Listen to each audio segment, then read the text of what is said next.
കാട്ടുമുന്തിരിങ്ങ. യെശയ്യാപ്രവചനം 5:2.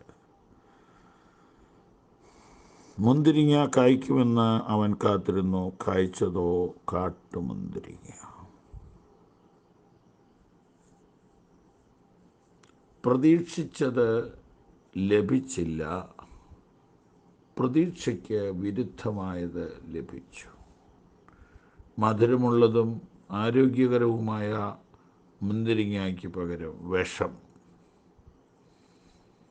അപകടകാരിയായ ഫലം കായ്ച്ചിരിക്കുന്നു. ഇതെങ്ങനെ സംഭവിക്കുന്നു? വിത്ത് ഗുണം 10 ഗുണമെന്ന് പഴഞ്ചൊല്ലിൽ പറയുന്നത് ഇവിടെ ഒക്കാതെ പോകുന്നു അല്ലേ? വിത്ത് നല്ലതായിരുന്നു, പക്ഷെ ഫലം മോശമായി പോയിരിക്കുന്നു. പെന്തിക്കോസ്തിനേക്കാൾ നല്ലൊരു വിത്ത് ഏതാ ഉള്ളത്? ബൈബിളിനേക്കാൾ നല്ലൊരു വിത്ത് ഏതാ ഉള്ളത്? ക്രിസ്തുവിനേക്കാൾ നല്ലൊരു മാർഗം ഏതാ ഉള്ളത്? എന്നിട്ട് എന്തേ ക്രിസ്തീയ സഭകൾ ഇങ്ങനെ മോശമായ ഫലം കായ്ക്കുന്നു? സഭകൾ തമ്മിൽ വഴക്കും ഭിന്നതയും കേസും എങ്ങനെ ഉണ്ടാകുന്നു?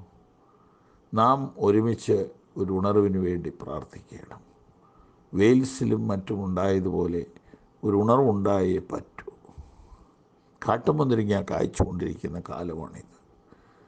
എല്ലാ ക്രിസ്തീയ സഭകളുടെയും റിസൾട്ട് നോക്കുമ്പോൾ, ഫ്രൂട്ട് നോക്കുമ്പോൾ, ഫലം കൊണ്ടാണല്ലോ വൃക്ഷത്തെ തിരിച്ചറിയുന്നത്.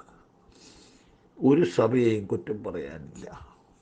മറ്റ് സഭകളെയെല്ലാം കുറ്റം പറഞ്ഞ് കേമന്മാരെന്ന് സ്വയം നടിച്ചവരുടെ അവസ്ഥ തമ്മിൽ ചെളിവാരി എറിയുന്ന അവസ്ഥയായി തീർന്നിരിക്കുന്നു. എങ്കിലും നിരാശപ്പെടേണ്ടതില്ല. കർത്താവ് ഒരിക്കലും സഭയെ കൈവിടുന്നില്ല. കർത്താവിൻ്റെ വരവ് വരെ ദൈവസഭ ഭൂമിയിലുണ്ടായിരിക്കും. കാട്ടുമുന്തിരിങ്ങ കായ്ക്കുക എന്ന് പറഞ്ഞാൽ എന്താണ്? കർത്താവിന് അപമാനം വരുത്തുന്ന പ്രവൃത്തികൾ സഭയിൽ നിന്ന് ഉണ്ടാകുക. കർത്താവിൻ്റെ നാമം ദുഷിക്കപ്പെടുന്ന രീതിയിൽ സഭാജനങ്ങൾ പ്രവർത്തിക്കുക. കർത്താവിൻ്റെ നാമം ദുഷിക്കപ്പെടുന്ന രീതിയിൽ ലീഡേഴ്സ് സംസാരിക്കുക, പ്രവർത്തിക്കുക. നേതൃത്വങ്ങളിലുള്ള കഠിനമായ മത്സരങ്ങളും പോർവിളികളും ചെളിവാരിയേറും. ബ്ലാക്ക് മെയിലിങ്ങും നല്ല ഫലമാണോ? വാസ്തവത്തിൽ കാട്ടുമുന്തിരിങ്ങ അല്ലേ ഇപ്പോൾ കായ്ച്ച് കിടക്കുന്നത്? എന്തേ ആരും കരയാത്തത്? എന്തേ ആരും ഉപവസിക്കാത്തത്?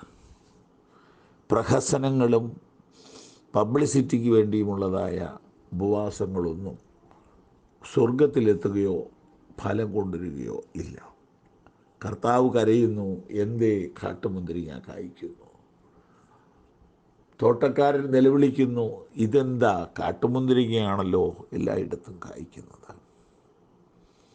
എന്താണ് കായ്ക്കേണ്ടതെന്ന് ഗലാത്യ ലേഖനത്തിൽ നാം വായിച്ചിട്ടുണ്ട്. സ്നേഹം, സന്തോഷം, സമാധാനം, ദീർഘക്ഷമ, ദയ, പരോപകാരം, വിശ്വസ്തത, സൗമ്യത, ഇന്ദ്രിയജയം ഇവയാണ് കായ്ക്കേണ്ടത്. എന്നാൽ കായ്ക്കുന്നത് കോപം, ക്രോധം, ശാഠ്യം, ദ്വന്ദ്വപക്ഷം, ഇങ്ങനെ കാട്ടുമുന്തിരിങ്ങ അരുതാത്ത ഫലം കായ്ച്ചുകൊണ്ടിരിക്കുന്നു. ഫലം കായ്ക്കാതിരിക്കുന്ന വൃക്ഷത്തെ കർത്താവ് നോക്കുന്നുണ്ട്, കായ്ക്കുന്ന വൃക്ഷത്തെ നോക്കുന്നുണ്ട്.